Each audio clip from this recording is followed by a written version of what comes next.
Hey, what's up, y'all? This is JJ, aka Tech Boogie, and today I'm here to teach you my 5 favorite tips for capturing dope mobile content. All right, let's go.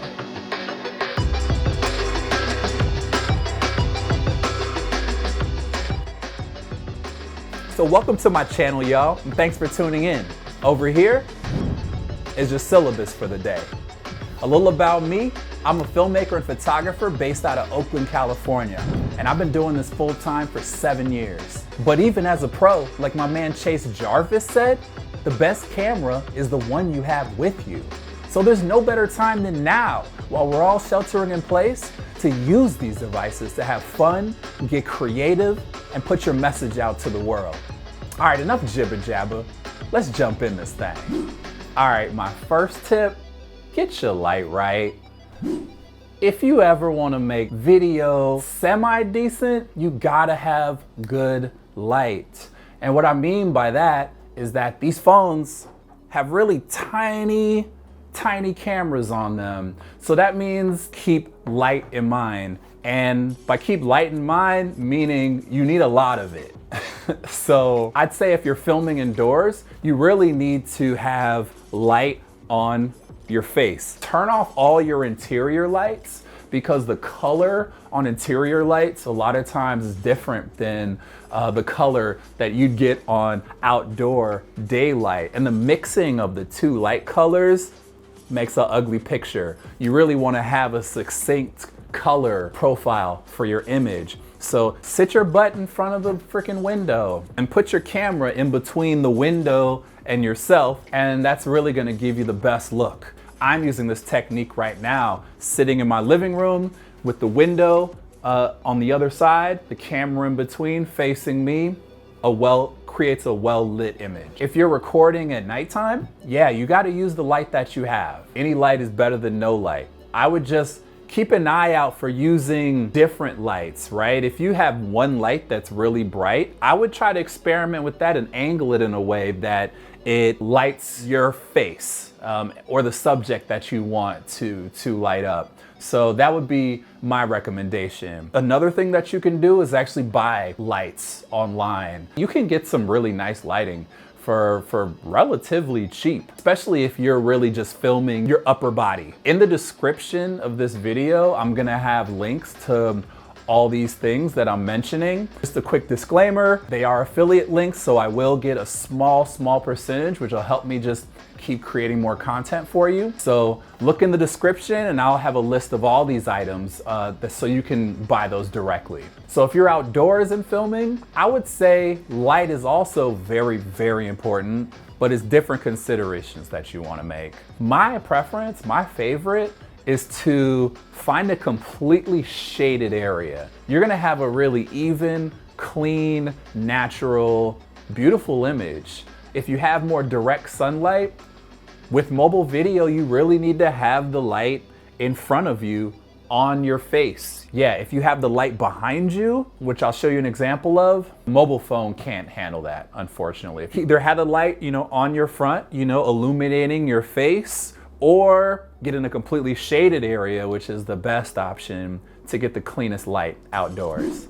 Okay, so number 2, keep it steady. So what I mean by keep it steady, don't do this. You're holding the phone, you're walking, you're like, oh, okay, and you think it looks great, but then you look at it and you're like, I'm not gonna post this. Nobody's ever gonna see this. It just doesn't look good. It doesn't look professional. It's because it's shaky.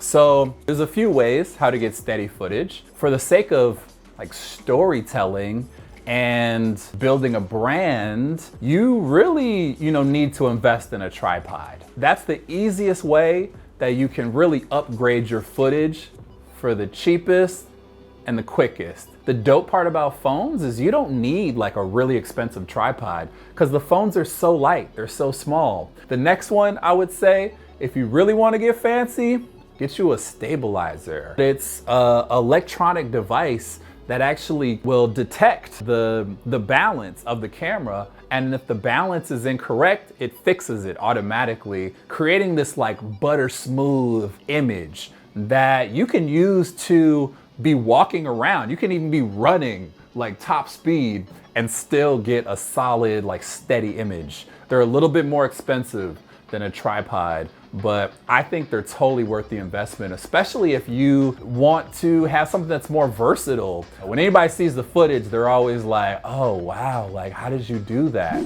Okay, my tip number 3, this is also a major one, but make it sound good. You know, audio with phones, I'm not gonna lie, it's tricky. The microphone in these things are tiny. They're so small. So it's amazing like the power that they can do. But in many situations, especially if you're wanting to do something a little bit higher level and maybe make something that, you know, is promoting your brand, your product, or something that's teaching others, you really need to have good sound so people can understand what you're saying and people can feel your message. So here's how I go about getting really good sound in my videos when using a mobile phone.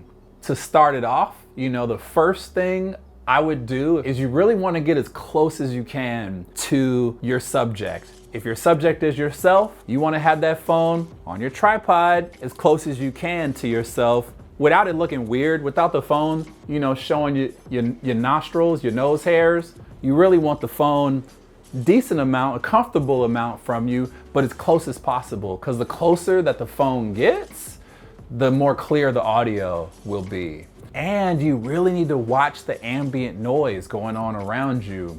The issue with amateur content that gets created is a lot of times people don't pay attention to the sounds going on in the background. So say if I have a child in the other room playing on their iPad and they're, whoa!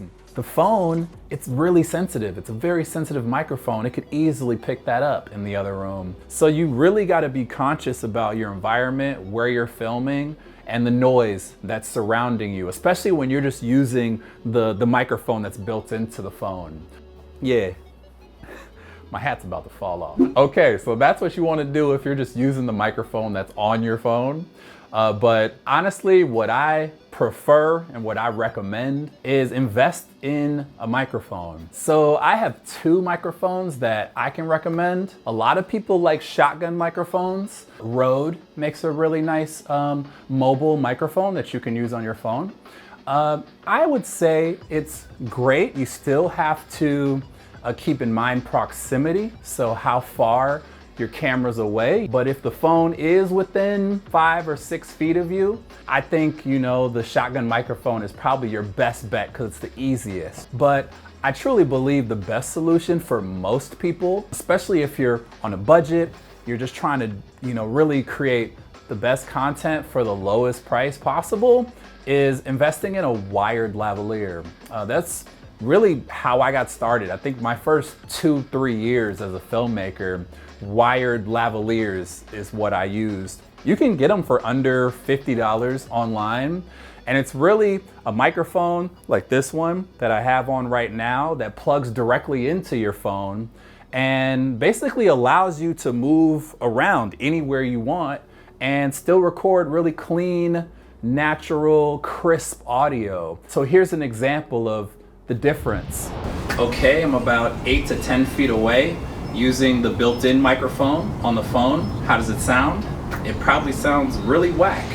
All right, this is me testing a plugged-in lavalier microphone from about 10 feet away.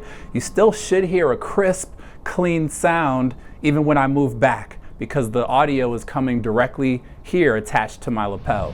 So I do have to say one thing though about using any of these microphones, especially if you're using an iPhone specifically, is since it has a lightning adapter on the bottom of it, you can't plug a microphone directly in. And even if you have a lightning adapter to headphone or 1/8 inch jack, it's still not gonna let you input audio into that. You have to get a special device, the Rode SC6L. So I'm gonna have a link to that in the description. Get one of those, get a lavalier microphone, and you're off to the races recording fresh audio, whether interviews or whether you're recording yourself, creating promotional content. A wired lavalier is my go-to, and I still use it today. Okay, number 4, have some structure. As a producer, as a content creator, somebody who tells stories for a living, I can't stress enough how important it is to make sure whenever you're turning that camera on, you know why you're doing it. Basically having at least some sort of basic structure either written down or in your mind for what you're gonna be recording. So that means this is storytelling 101. Have a beginning, a middle, and an end. The beginning should say why you're making this video. Tell them straight up, be direct. And then the middle is obviously the content, the meat of what you want to be telling them. And then, the ending is wrapping it up, reviewing what you already told them. And then lastly, having a call to action. You obviously are making this because you want them to accomplish some sort of goal. Maybe that's follow your Instagram page or follow for more because you're going to be creating more content. Keeping that in mind, having a structure around the content you're creating, this goes for any filmmaking, not just mobile videography, is really necessary if you want to have compelling content that people can feel, that people can relate to. So my final tip today, which is probably my favorite, is to get creative. At this point, you've captured your foundational footage with good light, even better sound. It's steady, you got a good storyline, good direction, and now it's time to put the sizzle on top. What I mean by that, if you're not familiar with documentary or narrative style editing, first, you usually grab your talking part, and then you want to get your supporting footage that illustrates what's being said, and then you lay that on top. And that's how the magic gets made, y'all. So let's talk about how you make B-roll pop with your phone. In addition to the tips that were mentioned before, leverage the tools that are built into your phone. The one tool that I think is so dope that almost everybody has on their phone that they never use is the time-lapse feature. I've been loving shooting time-lapse pretty much ever since I got into cinematography. And now the feature is built into almost every phone that's out there. The trick with time-lapse is your phone needs to be absolutely steady to get the full effect, and there should be some kind of motion in your shot to add interest. So this could be maybe you're building or making something, or maybe you want to get a little artsy and capture the clouds as they're rolling through the sky. Really the limits are only on your own imagination. Another way I like to make my B-roll pop is to add creative motion. So this is moving the phone around in creative ways that make the video feel more dynamic and engaging. Now you know by now, I'm a huge fan of steady images, but what if you don't have a gimbal yet and you still want to capture steady dynamic images? What do? Here's a technique I'm going to teach you. Every videographer who shoots handheld knows this, and this is what we live by. I call it the T-Rex. So I'm gonna show you guys. Get your phone. If you don't have a tripod or a gimbal, you're holding it like this. This is your natural way to hold your phone normally, right? Your elbows are out to the side and you're squinting usually. You're like this. Well, here's what you need to do. Instead of having your elbows out to the side like this, boom, bring them into your side so it's solid. I'm gonna show you guys from the side. So you actually wanna look like this when you're holding the phone. And don't palm it. Thumb, index finger on both hands, boom. Thumb, index finger, jam your elbows in, and you basically turn into a human tripod. So use this technique to move around your environment to capture your subject in slow and deliberate ways, adding subtle motion that elevates the level of production quality on your videos instantly, trust me. So real quick disclaimer, I'd be remiss if I didn't bring up how to edit all this footage. I actually plan on releasing a video in the coming weeks with a full breakdown of my process for editing videos on mobile apps. But for this video, I want to more focus on capturing, and at least in the meantime, point you guys in the right direction of some really easy to use apps that'll get you started. In my experience, the best free, easy to use app is Video Shop. If you just need to make simple cuts to clips that you have, tighten up the edges, throw on some music in the background, Video Shop is great for that. and it's free and is on Android and iPhone. So that'd be my recommendation there. I'm more into the idea though of paying a little bit of money to get a lot of return. And I feel like with the app Adobe Premiere Rush, you get that because you get all the features you have with Video Shop, but you also get animation options with text and also transitions. You can also edit on your phone, then take it to your pad, or your tablet, and then you can put the video on your computer and finish off the computer there, which is awesome because it's so nice to have just more screen real estate to put together your content. It is $10 a month, and that goes across all platforms that you want to use it for. So check out those apps and stay tuned for my mobile video editing workflow coming soon. So thanks for watching. By now, you ready to create some dope mobile content.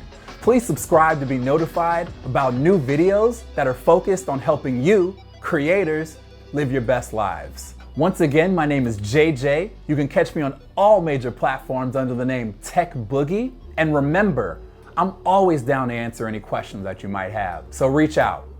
Thanks for watching, and I'm gonna catch you guys next time. Peace.